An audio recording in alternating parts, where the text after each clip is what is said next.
Topic है सीटोमेम्ब्रेनस colitis. तो topic हम स्टार्ट करते हैं। सबसे पहले हम समझते हैं कि ये सपोज हमारा जीआईटी है, तो हमारे जीआईटी में होंगे कुछ कॉमेंसल्स बैक्टीरिया, मतलब फ्रेंडली बैक्टीरिया। अब हम इन्हें फ्रेंडली बैक्टीरिया क्यों कहते हैं, ये ऐसी क्या दोस्ती निभाते हैं?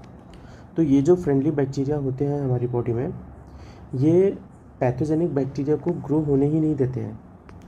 अब ये ऐसा क्या करते हैं कि पैथोजेनिक बैक्टीरिया को ये ग्रो नहीं होने देते? ये जो फ्रेंडली बैक्टीरिया होते हैं ये हमारी बॉडी में होते हैं लाखों के नंबर में, और सपोज करें कि बाहर से कोई पैथोजेनिक बैक्टीरिया आ भी रहा है अगर 1000-500, तो ये क्या करेंगे कि उससे कॉम्पीट करेंगे और उन्हें ग्रो नहीं होने देंगे। ये कैसे कॉम्पीट करेंगे? सपोज़ कि बाहर से हमारी बॉडी में एक हाइपोथेटिकल नंबर कंसिडर करते हैं कि 100 या 1000 पैथोजेनिक बैक्टीरिया आ रहा है, और ये रहेंगे हमारे जो फ्रेंडली बैक्टीरिया है, ये लाखों के नंबर में होंगे।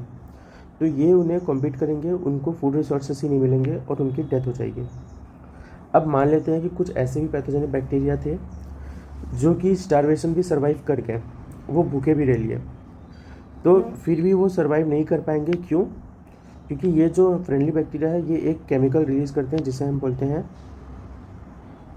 बैक्टीरियोसिन।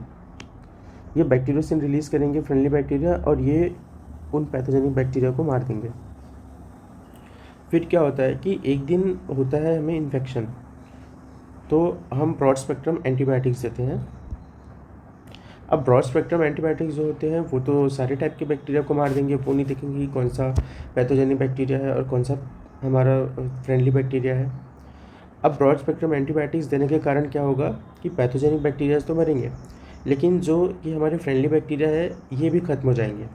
इसकी वजह से क्या होगा कि अब जीआईटी में तो कोई कंपटीशन ही नहीं, और कोई ऐसी फ्रेंडली बैक्टीरिया भी नहीं बचेंगे जो कि बैक्टीरियोसिन रिलीज़ करेंगे। तो हमारा जो जीआईटी हो जाता है वो एक्सपोज हो जाता है अदर पैथोजेनिक बैक्टीरियाज के लिए। अब यहाँ पे पैथोजेनिक बैक्टीरिया की तो हो गई ऐश, अब वो यहाँ पे बोल रहे हैं कि चलो अब हम इन्फेक्शन करते हैं। तो पैथोजेनिक बैक्टीरिया आके यहाँ पे इन्फेक्शन किया उन्होंने। अब क्या होगा कि ये पैथोजेनिक बैक्टीरिया का जो इन्फेक्शन होगा इसे हम कहेंगे सुपर इन्फेक्शन। क्यों कहेंगे इसे सुपर इन्फेक्शन? कि जनरली जो हमारी एंटीबायोटिक्स होती है वो इन्फेक्शन को तो ठीक करती है, पर यहाँ जो इन्फेक्शन डेवलप हो रहा है ये हो ही रहा है एंटीबायोटिक्स की वजह से। क्यों? क्योंकि अगर ब्रॉड स्पेक्ट्रम एंटीबायोटिक्स हम नहीं दिए होते तो हमारे जो फ्रेंडली बैक्टीरिया है वो नहीं मरते। ब्रॉड स्पेक्ट्रम एंटीबायोटिक्स की वजह से फ्रेंडली बैक्टीरिया भी खत्म हो गए, और उनके खत्म होने के कारण जीआईटी में कोई कंपटीशन बचा ही नहीं अदर पैथोजेनिक बैक्टीरिया के लिए। तो पैथोजेनिक बैक्टीरिया यहाँ पे इजीली ग्रो हुए और इन्फेक्शन कॉज किया, इसलिए इस इन्फेक्शन को हम कहते हैं सुपर इन्फेक्शन। अब जैसे ही हमारी इम्यूनिटी को पता चला कि इन्फेक्शन हो गया है, तो क्या होता है कि जैसे ही हमारी इम्यून सिस्टम को पता चलता है कि बॉडी में कहीं इन्फेक्शन हुआ है तो WBC आ जाते हैं। अब यहाँ WBC आए और ये इन्फेक्शन को उन्होंने चारों तरफ से घेर लिया, और एक उन्होंने मेम्ब्रेन बना दिया इन्फेक्शन के अराउंड। अब ये एक ट्रू मेम्ब्रेन तो है नहीं, ये एक फॉल्स मेम्ब्रेन है, इसलिए इसको हम कहेंगे स्यूडो मेम्ब्रेन। और ये हो रहा है हमारे कोलॉन में, तो इसलिए हम इसे कहते हैं कोलाइटिस। जो है वो कोलॉन में हो रहा है, इन्फ्लेमेशन कोलॉन में हो रहा है, इसलिए हम इसे कहेंगे कोलाइटिस। तो ये पूरे प्रोसेस को हम कहते हैं स्यूडो मेम्ब्रेनस कोलाइटिस। एक बार इस कॉन्सेप्ट को हम रिवाइज कर लेते हैं। तो जो स्यूडो मेम्ब्रेनस कोलाइटिस होता है, इसमें क्या होता है कि हमारी बॉडी में कमेंसल बैक्टीरिया होती हैं जो फ्रेंडली होती हैं जीआईटी के लिए। ये अलाउ नहीं करते अदर पैथोजेनिक बैक्टीरिया को ग्रो करने के लिए through competition and by secreting the chemical known as bacteriocin. But when we give a broad spectrum antibiotics it kills the friendly bacteria, then bacteriocin भी खत्म हो जाएंगे हमारे जीआईटी से, और फिर क्या होगा कि पैथोजेनिक बैक्टीरिया को तो मौका मिल जाएगा हमारे जीआईटी में अटैक करने के लिए, और वो इन्फेक्शन कॉज करेंगे। This infection occur because of antibiotics, therefore it is known as super infection. Due to this immunity activate WBCs आ जाएंगे वहाँ पे इन्फेक्शन वाले पार्ट पे, और वो वहाँ पे एक मेम्ब्रेन बनाएंगे अराउंड द इन्फेक्शन। अब जो इसे हम ये ट्रू मेम्ब्रेन तो है नहीं, ये एक फॉल्स मेम्ब्रेन है जो कि WBC और पस सेल से बने हुए हैं। वो दिखेंगे एक मेम्ब्रेन के जैसे, बट वो मेम्ब्रेन नहीं होंगे, इसलिए हम उन्हें कहेंगे स्यूडो मेम्ब्रेन।